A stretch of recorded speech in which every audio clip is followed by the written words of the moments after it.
প্রিয় দেশবাসী, আমার ভাইরা, আজকে কথা বলবো তাবলিগ জামাত নিয়ে। আপনারা জেনে থাকবেন বাংলাদেশে তাবলিগ জামাত একটি বিরাট সংগঠন। যেই তাবলিগ জামাতকে হিন্দু মুসলমান সবাই পছন্দ করতেন। রাজনৈতিক দল বিএনপি, আওয়ামী লীগ, জামাত, জাতীয় পার্টি সবাই তাকে শ্রদ্ধার চোখে দেখতেন। তাবলিগ জামাত একটি অরাজনৈতিক প্রতিষ্ঠান, একটি অহিংস প্রতিষ্ঠান। তাবলিগ জামাতে আমার ছেলে গেছে, আমার শ্বশুরও গিয়েছিলেন। 40 দিনের চিল্লায় যে আসার পরে ঘরে টিভি বন্ধ করে দিয়েছেন, সবাইকে নামাজের দাওয়াত দিয়েছেন। তাবলিগ জামাত কোনো রাজনৈতিক বক্তব্য দেয় না। তাবলিগ জামাত কারো কাছ থেকে চাঁদাবাজি করে না। তাবলিগ জামাত কারো চাঁদা নিয়ে চলে না। তাবলিগ জামাত ইসলামিক প্রতিষ্ঠান। সেই তাবলিগ জামাত দেশে বিদেশে অনেক হিন্দু, বৌদ্ধ, খ্রিস্টান, মুসলিম হয়েছে তাবলিগ জামাতের বদলতে। কিন্তু সেই তাবলিগ জামাত আপনারা জানেন গত 7-8 বছর ধরে নিজেদের ভারতের এবং বাংলাদেশের মাওলানারা কোনো মতে একমত না হওয়ার কারণে যে সংঘর্ষ চলছে, তাবলিগ জামাত নিন্দিত হচ্ছে। অনেক মসজিদে অনেকদেরকে ঢুকতে দেয় না, ভারতপন্থীদেরকে ঢুকতে দেয় না কোনো মসজিদে বাংলাদেশপন্থীদেরকে ঢুকতে দেয় না। এই নিয়ে বিতর্কিত হচ্ছে তাবলিগ জামাত। কিন্তু তাবলিগ জামাত গত 2 দিন আগে ইজতেমা ময়দানে যে হত্যাকাণ্ড ঘটিয়েছে, তার মধ্য দিয়ে ইজতেমা বন্ধ হয়ে যাওয়ার পরিকল্পনা চলছে। আপনারা মনে রাখবেন, আমি যে কথাটি বলতে চাই, আমি কারো নাম ধরে কিছু বললাম না। আপনারা নিজেরা ঠিক হতে পারলেন না। যেমন মাবিয়া ছিল, আমি একটা হাদিসের কথা বলি, মাবিয়া ছিল ইসলামের রক্ষক। মাবিয়ার ঘরে জন্ম হয়েছিল এজিদের।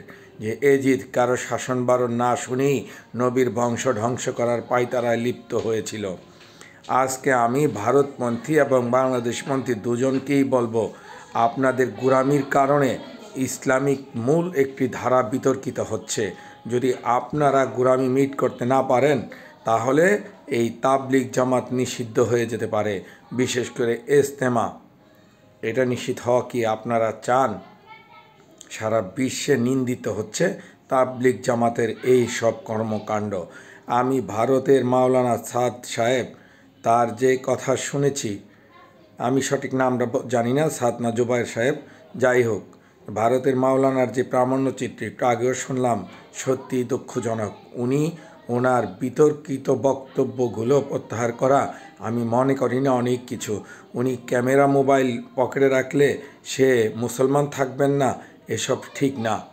এবং মাওলানারা যে বেতন নিয়ে থাকেন তা বেশ্যার কাতারের চেয়ে খারাপ হয়ে যাবে, এগুলোও ঠিক না। কারণ হাদিয়া ইসলামে আছে, এবং হাদিয়া না দিলে আপনি দেখেন একটা মসজিদ বা একটা মাদ্রাসা, আপনি দেখেন কতটুকু সেবা করতে পারে একজন মানুষ স্বেচ্ছাশ্রমে।